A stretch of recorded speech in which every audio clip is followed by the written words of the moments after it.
We're still getting cleaned up here. So the theme of the event today is emergence, and we like to think that we live in a time of emergence. And there have been many similar times of emergence throughout history. For example, if we go back to the Third Kingdom of Egypt, about 2666 BC, the king, whose name was Zoser at the time, commanded his people to build a pyramid of 6 steps surrounded by a large temple complex.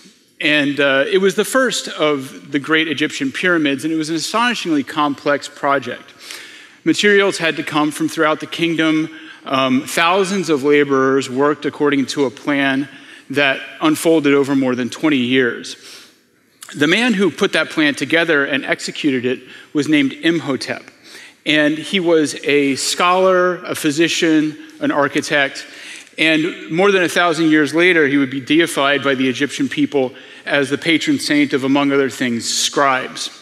Now, it's very appropriate that the man who helped usher in Egypt's era of pyramid building is remembered by history as a writer, because all of these grand projects, the things that emerge, are the product of many people working together through space and over time, united by communication technology. Whether you're building a pyramid, a Great Wall of China, or a transcontinental railroad, these structures, these groups of people working together are what the sociologist Lewis Mumford called mega machines. Networks of people joined by roads, by words, and by laws to pursue collective dreams. Mumford was writing in the early 20th century, but he wouldn't have been too surprised by the shape our society has taken in the time since then. We now have globe-spanning instantaneous communication. We have transportation networks that can take us almost anywhere we want to go within a few days. And we have one of the largest, richest, and most complex education systems the world has ever seen. Now, this has allowed us to accomplish great things, not just in the physical realm, but in terms of technological innovation. So take the phones that I would assume 99% of you have in your pockets. Like the pyramids, the components of those phones came from far away, but in this case, we're talking about halfway around the world, not just the far reaches of the Egyptian empire. The labor that went into that phone involves millions of people, not just thousands, and technology that it developed over more than 100 years, going back at least to the time of the telegraph. As a human accomplishment, an iPhone puts the pyramids of Giza and Cheops to shame. Now, the example of the iPhone also gets us into the realm of a topic that we're not usually used to thinking about as a communication technology or a form of social organization, and that's money. Now, we now increasingly believe that a lot of the laborers who worked on the Great Pyramids were actually paid and not slaves, as was so often depicted in Hollywood movies.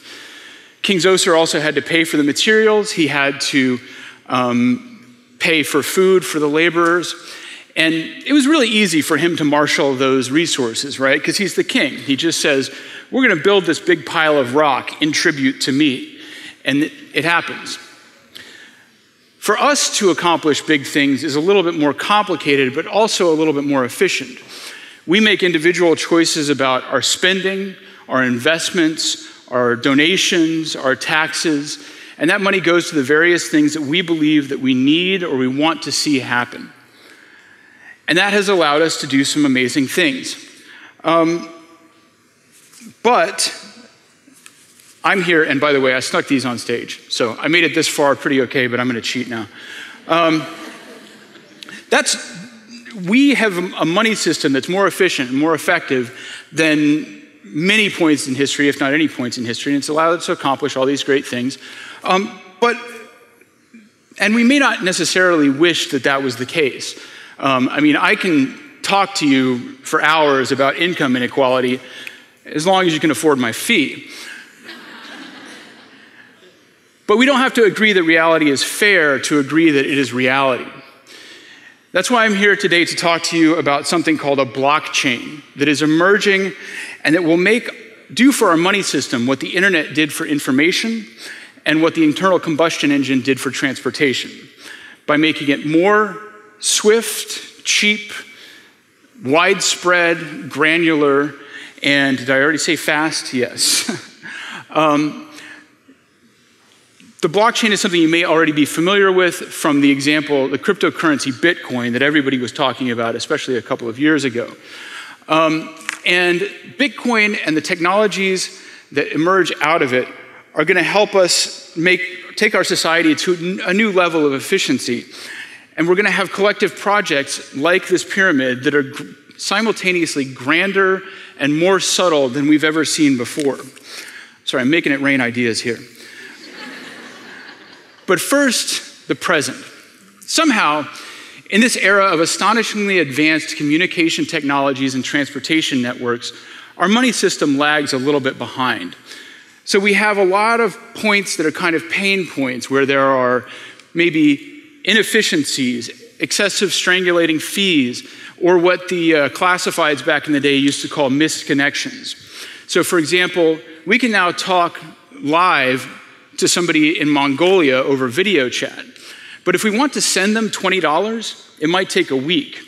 If you're an inventor, you can browse Alibaba for the parts available from factories halfway around the world.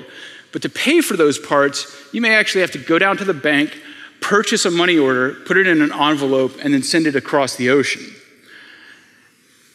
A Bedouin traveling the desert can download Moby Dick to his iPhone for free. But if he wrote the Great Arabian Novel and his American publisher wanted to send him a royalty check, Western Union might end up taking 25% of that. A huge portion of our economic activity now passes through credit card companies, wire transfers, clearing houses, and other middlemen. And some of them fit together well and some of them don't. But the systems these companies created were necessary in their time, even great accomplishments. And we still use them because they're the best way that we can connect our assets to this big thing we call the internet.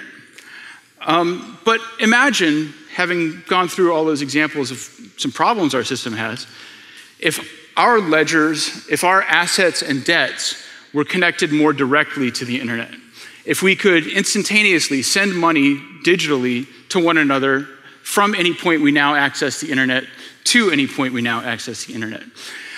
It could help donations flow freely to disaster zones. It could prevent currency manipulations by corrupt governments. It could have all kinds of effects, including maybe even making it easier to buy a Coke with your phone. Now, the problem with this idea, of course, is that those ledgers, as soon as they were put on the internet, would be instantly destroyed by a legion of hackers. Imagine DDoS attacks, phishing, spyware, all targeted directly at your precious bank account. Within days, if not weeks, the entire money supply of the world would be divided between China, Russia, and Nigeria. This is because the internet, for all the same reasons that it was able to spread very quickly around the world, is actually not a terribly secure technology and certainly not a very reliable one. We've all experienced, Netflix stutters a bit while you're watching a video. That's annoying, but that little stutter in the middle of a bank transfer is potentially catastrophic. Now, this is where the blockchain comes in. A little bit less than 10 years ago, someone, and we still really don't know who, figured out how to make data secure on the internet. The technical details of how a blockchain works are arcane to say the least, so I'm going to do my best to get it over with really quickly. Blockchains, including the one that runs the cryptocurrency Bitcoin, use currency, digital currency, to incentivize hosts around the world to keep copies of a single ledger, tracking debits and assets in any given currency. These nodes connect to one another to constantly check what's on that ledger and make sure that everybody has matching copies. If, for example, one node or even many nodes were corrupted, then the rest of the network would kick them off. This is how we are able to have a large network that connects people from one point to another to a single ledger that's trustworthy.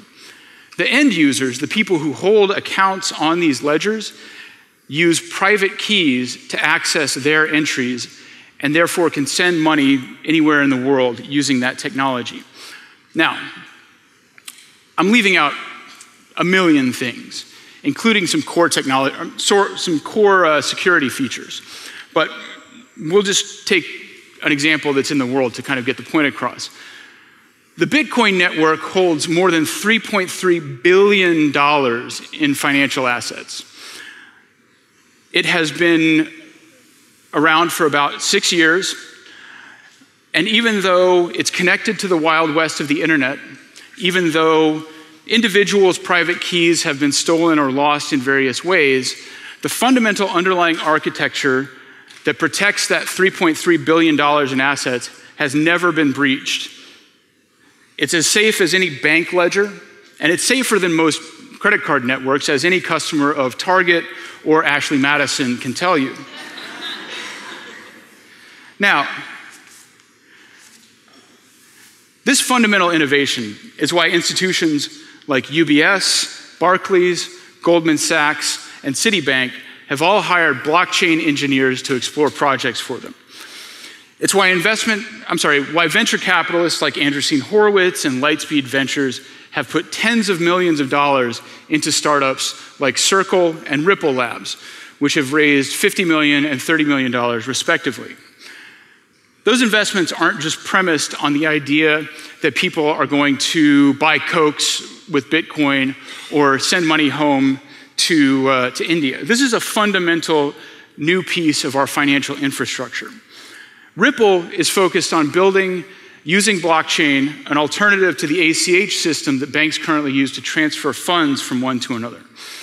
A study by Banco Santander last year concluded that banks worldwide could save up to $20 billion each year if they used a blockchain instead of ACH to conduct their internal transfers.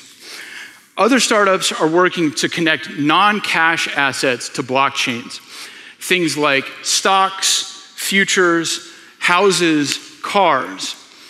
And because we have total security on the blockchain, this new form of titling system could replace the paper and personnel-heavy system that we have now.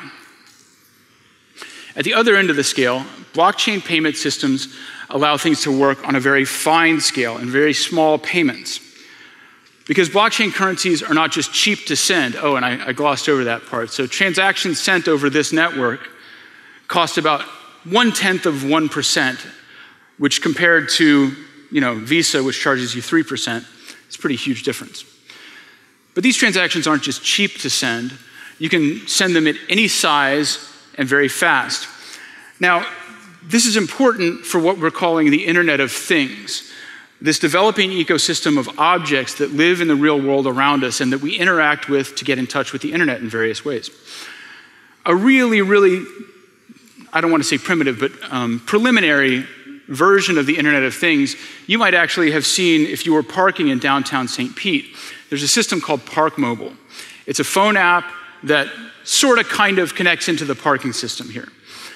And when you look at that screen, it tells you right up front that you're paying for your parking, but you're also paying an extra 35 cents or so because you forgot your quarters.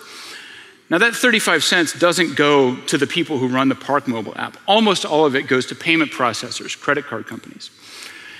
And I'm just guessing here, but I would guess that if St. Pete used a blockchain currency-based parking payment system, we collectively would save, maybe 10 grand a year, something like that.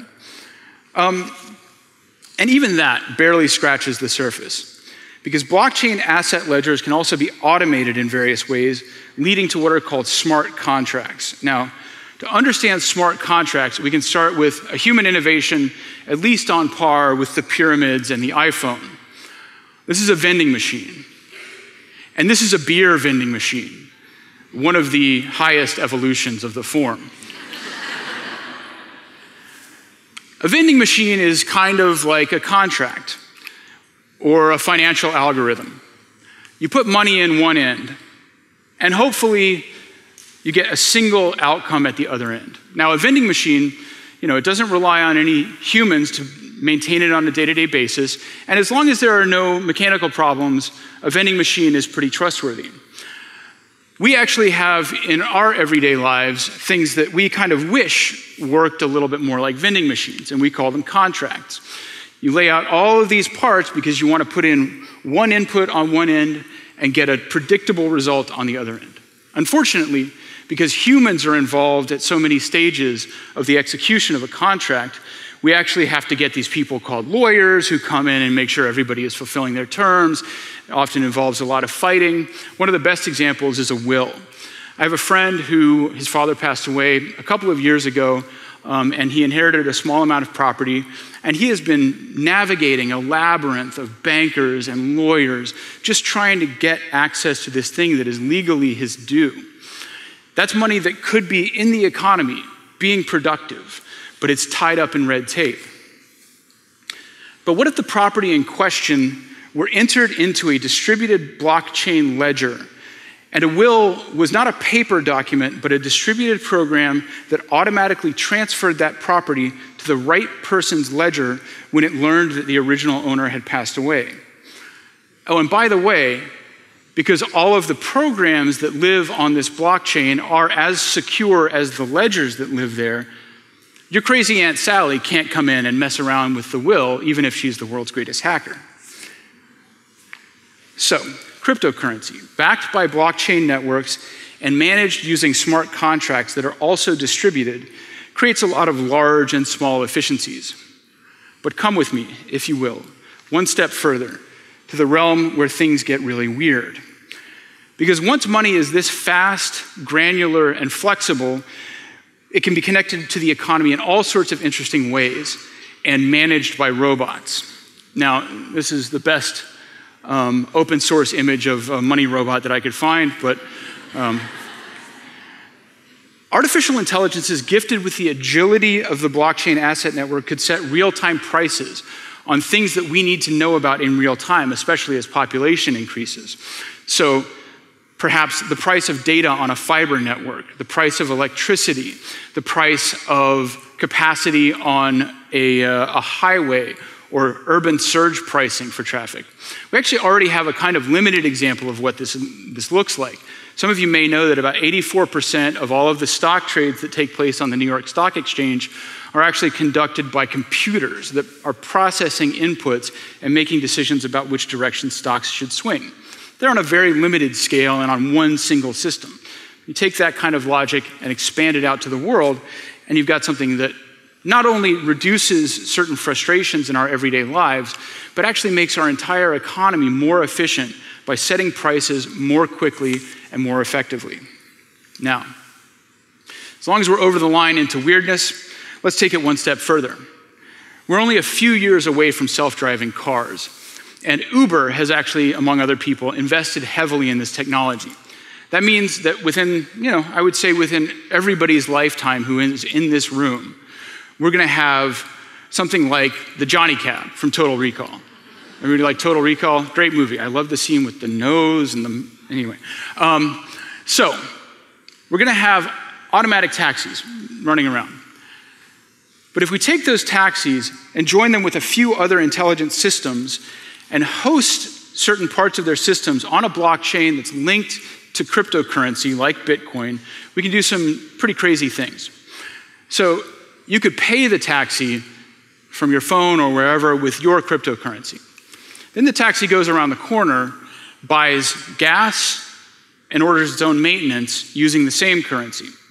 Over time, as it accumulates profits, this cab might be smart enough to say, go out and buy a second copy of itself and continue operating two around the city, and eventually build maybe an entire network of cabs, its own service stations, anything. Because of the financial flexibility that these tools give to artificial intelligences, we create these things potentially called distributed autonomous corporations. They're set up by groups of investors who design the business logic that's going to dictate how they behave and insert an original pool of capital. They are in turn given digital tokens that amount to shares in the corporation. This structure is going to be as much of an innovation as the limited liability corporation was in its time. What it allows is for anybody, anywhere in the world, to provide capital support for any project anywhere else. Now, a lot of this is theoretically possible using the financial technology that we're operating with right now. But it's in much the same way that it's possible to build a supercomputer using vacuum tubes. So let's bring us back to the very near future. We've talked about flexibility, granularity, and speed. But let's talk about reach. I hinted at this a little bit earlier, but these corporations and all of the other transactions that we're talking about, they can go as far as the internet itself. This system can make stable currencies, loans, relief funds, and investments available in regions of the world that are not currently very well connected to global finance. What many people in developing economies lack is not resources, it's not discipline, it's not motivation, it's capital. There are all kinds of sources of wealth and human well-being that are untapped across the world. Rich fields that go unplowed for the lack of an ox, wells that go untapped for lack of a shovel. When we have instantaneous access, we can do something about that, because even some of the poorest people in the world right now have access to the internet, mostly through cell phones. They're even ahead of us in some ways, using digital currencies that are resident on those phones, like Kenya's M-Pesa system. We connect those currencies to global capital, and we can really start putting some of these currently underutilized resources to work. It could trigger a global jump to light speed. And once those resources are harnessed to the mega machine that is our society as a whole, we're going to be able to do a lot better than King Zoser. We might end up building pyramids of our own, but maybe they're going to be on Mars. So that's it. Thanks.